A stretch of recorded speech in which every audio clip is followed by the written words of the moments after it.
গত 4-5 বছর আমি আপনাদের সাথে আমার দুঃখ এই 4-5 বছর ভালো জ্বালানি জ্বালাইছ, অন আবার নতুন করে জ্বালানি শুরু করছ। এই যে বাচ্চা হইতাছে, এটা হলে আরেকটা ফালিং লাগাই দিছ। আসলে যদি আল্লাহ কপালে রাখে হয়তোবা আর কিছুক্ষণের মধ্যে একটা সন্তানের বাবা হতে যাচ্ছি। তুই বাচ্চার বাবু হইবিতে আমরা কি করতাম ক? তোর বাচ্চা হইতাছে, সরি তোর বউয়ের বাচ্চা হইতাছে, তুই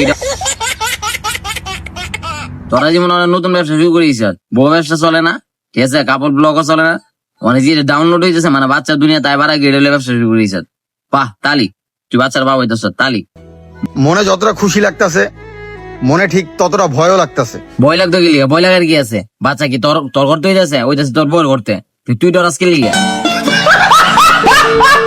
এখন আপনারা বলতে পারেন যে এইসব কথা আপনাদের সাথে কেন শেয়ার করতেছি। যে স্বাভাবিক, আমরা তো কয়ে যে বউয়ের ডেলিভারি কি না হয়, এটি তো আমরা জানানোর কি আছে? আমরা পাবলিকের জানানোর কি দরকার?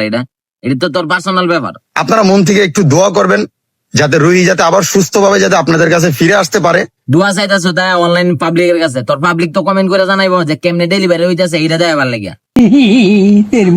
আপনারা সবাই একটু মন থেকে দোয়া করবেন, আর কিচ্ছু চাই না।